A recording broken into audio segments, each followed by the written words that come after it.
Good evening and welcome. Tonight we will be going over the history and geography of American Samoa, which is a territory of the United States. Now, in my series ASMR Around the World, I'm going over every little bit of land in every country in the world in alphabetical order. In the past year, I've gotten through the APs, but I missed two, so this is one of the ones I missed. For some reason, a bunch of territories in a bunch of different countries got left out of the list. So, I'm catching up by doing American Samoa. So with that out of the way. American Samoa is a chain of islands in the Pacific Ocean. It's below the equator. It's the southernmost point, technically, of the United States. And what's really interesting about it is that it's right alongside the international date line. I'll show you on Google Earth after, but imagine, like, this hand is American Samoa. This hand is Samoa. And right in the middle is the date line. So American Samoa and Samoa are usually in different days. How neat is that? This map here is actually kind of misleading. Imagine these two are swapped, okay? Because this island, Tutuila, is to the west of the Manua Islands here. Tutuila is kind of the main island of American Samoa.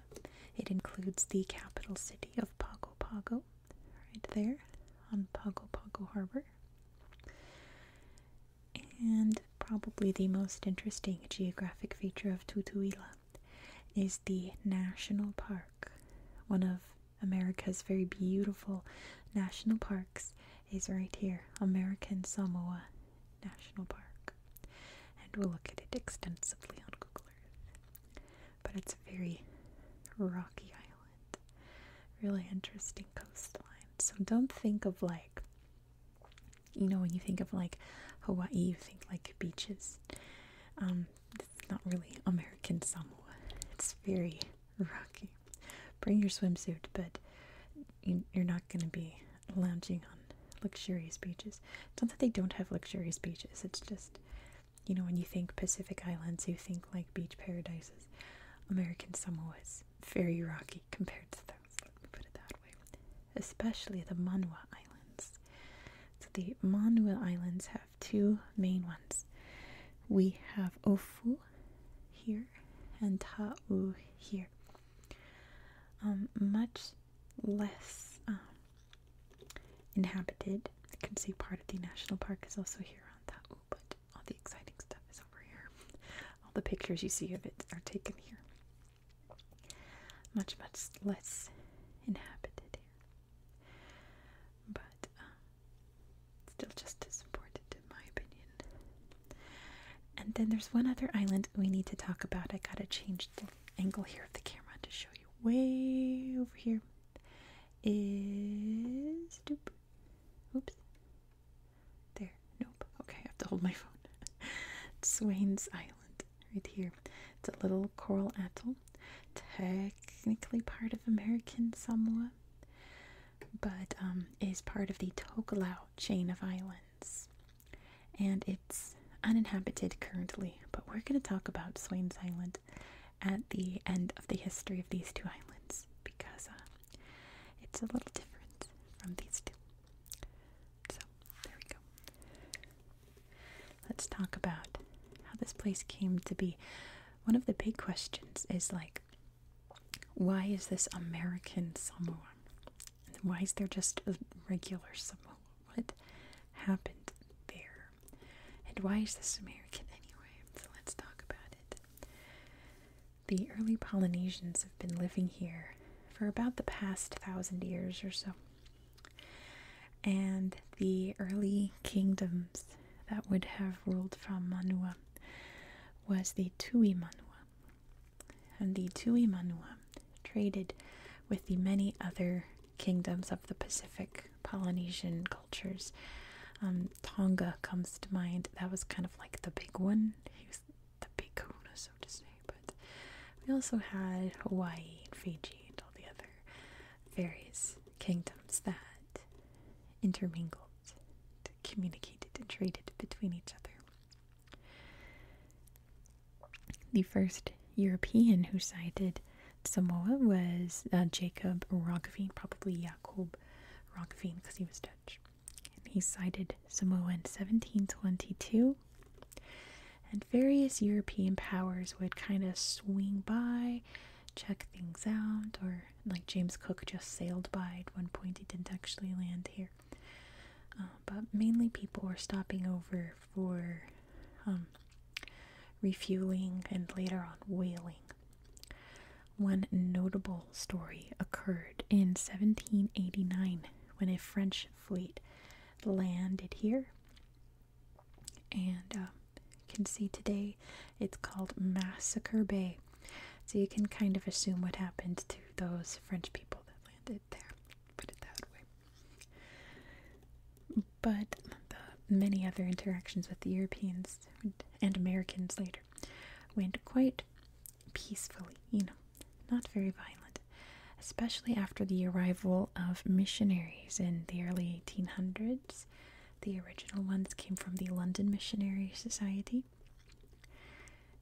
and the people here, greatly adopted Christianity. Was that?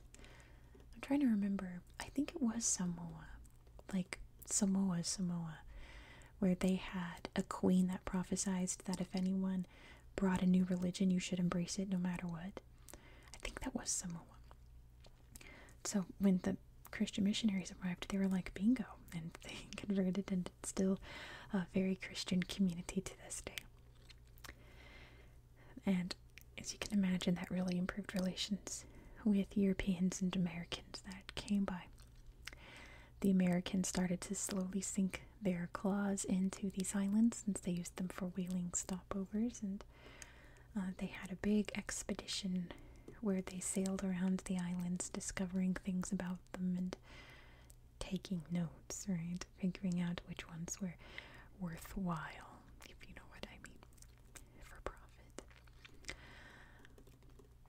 Meanwhile, Germany was a brand new country at this point, the German Empire, and an empire needs colonies, and they had a few in Africa, but most of Africa had been gobbled up by other European powers.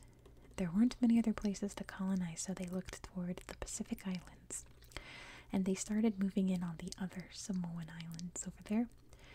Eventually, they started stepping on the feet of the Americans, and from what I can tell, accidentally destroyed some American property.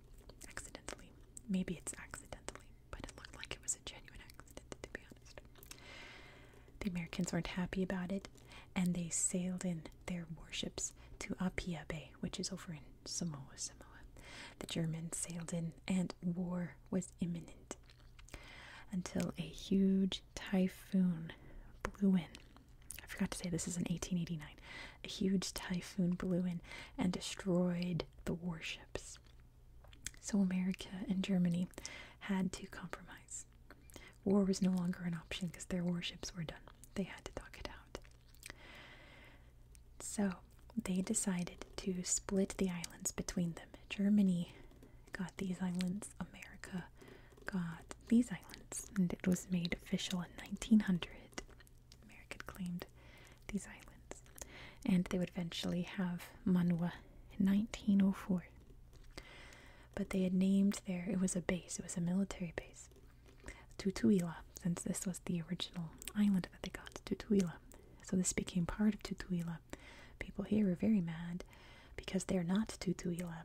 Not to mention, this was like the center of the kingdom, right? Not over here, it was over here. But now they're being controlled by this. It was very a touchy subject.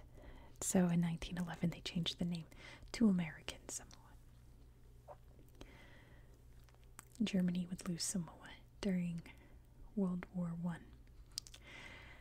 And it's now an independent country, but this is still controlled by America. There was a brief independence movement in the 1920s, but the Americans stamped that out pretty aggressively. It's still part of America today. During World War II, the military base here on Tutuila ramped up, as you could imagine, and thankfully they did right after they declared war on Japan, because Japanese submarines attacked Tutuila January 1942, and they were unsuccessful in taking the island. It was held by the Americans as a very, very important military naval base all throughout World War II. There's been a couple of little events involving American Samoa here and there. I think the most interesting is that most Apollo astronauts, when they came back from space and splashed down in the ocean, Pago Pago was their nearest land, so a lot of astronauts wound up here after they came from the moon and space and all that. A sad one is that in 2009, an 8.1 earthquake struck this area and created a huge tsunami that devastated many of these Samoan islands. Many people lost their lives. But the more politically relevant one is the fact that, yes, this is U.S. soil. Yes, this is part of America. Technically, the people living here are Americans, but their political representation is slim to none. They're not even American citizens. They're American nationals. And even if they move to a U.S. state, they're still not considered American citizens. If they move to a U.S. state, they have to apply for citizenship. And they can't vote. They have no say in any elections in American politics. They just kind of have to go with it. But they can be enlisted in the military. It's really messed up. I don't understand. Well, I mean, I do, but the fact that their rights are so picked over so that they're only useful in the way that the American government needs them to be is very sad. Not to mention that in Puerto Rico and Guam, those are American citizens. They can't vote still, but they are citizens, they have every right as an American citizen. If they go to the States, they're full blown, they can vote and everything, But not American Samoans. And that's been challenged many times and has failed, and I don't think that's right. I think if you want to claim land for America, the people there should be Americans. Not to mention, America is one of those few countries in the world that if you're born on the soil, you're an American citizen, full stop. Like, there's no ifs, ands, or buts about it. If you're popped out of the womb on American soil, you are American, period. But not in American Samoa. Like, why does this loophole exist? It's very sad. And, it's not right. But, from what I can understand, people, it's upsetting, but it's not life-altering. They're just living their everyday lives. They're Americans. Before we pull out Google Earth, let's talk about Swains Island. I'd roll it back, but apparently my phone doesn't want to stay on Swains Island. So let me zoom over just a little bit. Maybe it'll stay this time. Swains Island? Yes? No? Yes? Swains Island? No. No. No. Okay. Let's talk about Swains Island over here. But you saw it. It's a little atoll. Swains Island was populated and inhabited by the Polynesians, like we said. One American claimed that a Captain Swain told him that he had named the island Swains Island, but we don't have any records of this Captain Swain.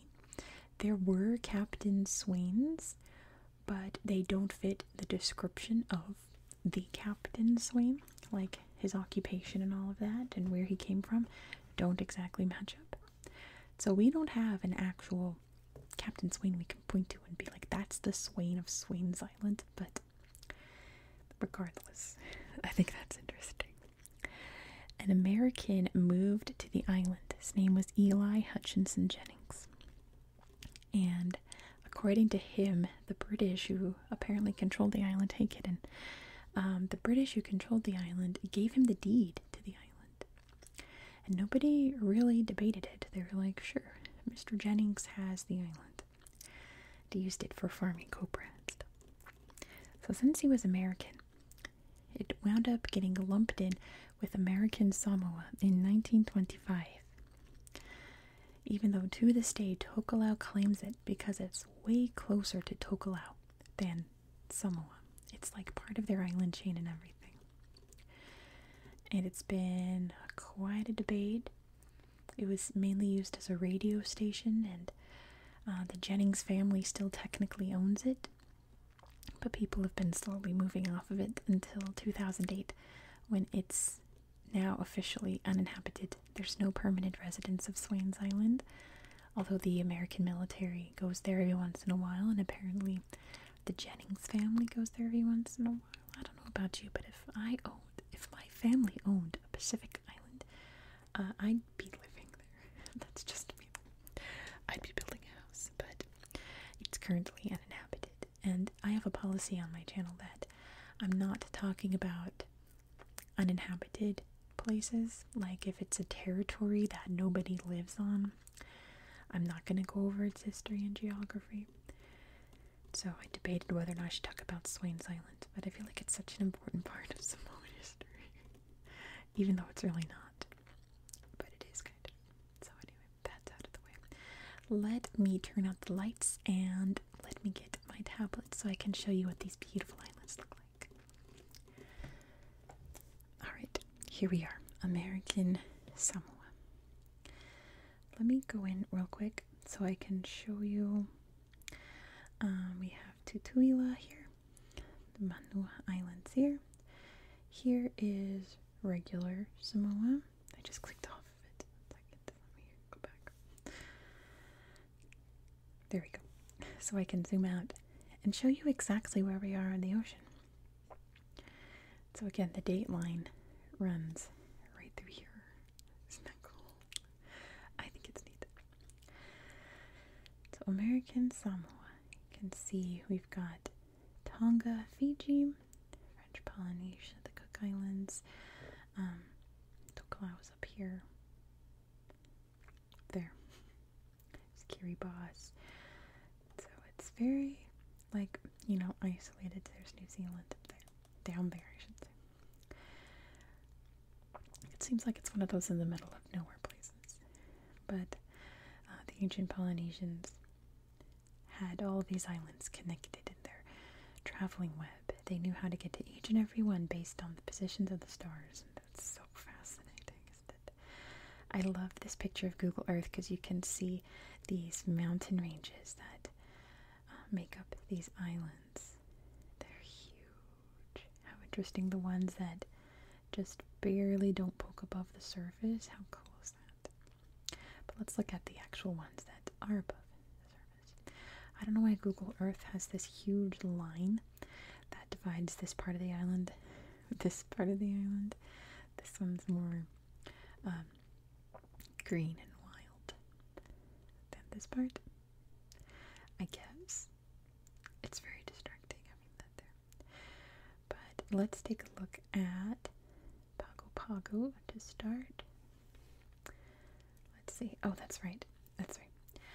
This slideshow for Pago Pago is really bad. It shows you all of the national park. So, this here, is this the one? The visitor center? No, that's not it. There's a museum over here, somewhere. This one, excuse you, that has really good pictures of the city. Sadly, no pictures inside the museum, but we can see Pago Pago. We can see the harbor here, traditional meeting area here outside the museum. The bus is there going to, I think it's Lyon. Never actually looked up the pronunciation of the place. Apparently Lyon was part of like a big part of the 1920s independence movement. A lot happened there. You can see some of the architecture of the city in this slideshow. Very Pacific style, you know. And this beautiful, like, I guess art here, this big roundabout in Samoa. I can't really read it. There's the sports building there. Shipping containers there, very important. The people here. And you can see the beautiful mountains just outside the city. We'll take a look at the mountains in a minute. Very, very beautiful. There's another view of that. I wonder if it's a memorial, or you can see the church here. Or just a thing being like, we're here. We're Samoa. One other thing I want to show you in Pago Pago. I have to zoom out to find it. I think it's down here, yes. The battery. So a lot of World War II relics are here. A big old boom boom is there. And you can go on walking tours of the various important sites of World War II's legacy on the island. Lots of the greenery too. And some of the hiking trails there. Lots of slideshows here in American Samoa. Oh, that's cool. Are just pictures of the national park. But here's the thing saying it's the Blunts Point Naval Gun Site, historic landmark. I think this is where the Japanese attacked. Old shelter there, it looks like. Lots of beautiful artwork along there. And yeah, you can hike a little heritage trail around this area here and see the important areas involved in World War II. It's a big loop. Look at that. That would be fun to do. Lots of flora and fauna to see. And look at these grandparents giving little finger hearts. That's so cute. But yeah, very interesting. So let me show you just how mountainous this area is. Let me put it in 3D. Look at these cliffs here. It is so steep and so interesting. Look at that ridge there. So cool. But look at that. Oh my goodness. Wait till we get to Manua though. You haven't seen nothing yet. So over here on this side of the mountains we have the National Park of American Samoa. And the most famous site I should show you before we hit the slideshow is over here. This little strip here of mountains poking out from the sea. Look at that ridge. That's so profound. This is like the most photographed part of the national park. You can see it there. Like any pictures you see. Oh, that's so beautiful. Great shot. Most pictures you see of the American Samoa National Park involve this strip here. It's really beautiful. There's the beaches, right? And I was saying, well, there's beaches, but it's not like beaches, you know. But it's so beautiful. Imagine the hikes here are just out of this world. You can see all the, looks like a booby there. The seabirds. Lots of plants, obviously. I bet it's really hot, but worth it to see just this beautiful landscape. Natural, just how it's always been, right? Barely touched, just enough to pave roads so that you can safely traverse it. See all the beautiful rocks, relics of times past. It looks like a radio tower. There's the sign greeting you to the park, and a little farm here. How cute. I would show you more slideshows because there's a lot here. I encourage you to look at them. Most of them just involve pictures of here. Let me show you. Vaiava Street National Natural Landmark. It's very beautiful. Oh, little friend there, so cute. It's so pretty. But yeah, I've got other things to show you though. But we'll take our time here for a second, because sadly none of the other islands have slideshows. Someone needs to go to Manua and take it's weird, like there's slideshows over here or like up there. But I can see why it's so beautiful, right? Let's head over to Manua. So again, like I said, there's no slideshows in either of these islands, which is devastating. Let's look over here. Olosega is the largest town on these islands. You can see there's the airport. Oof. And look at this drop. Let's zoom in. Just like, I wonder if it was like a volcano long ago that blew its top, and that's all that's left. And I thought of that when I looked at this island, because look at that. Look at this drop here. I really need someone to go here and stand on the edge and take pictures. I wonder if there's any,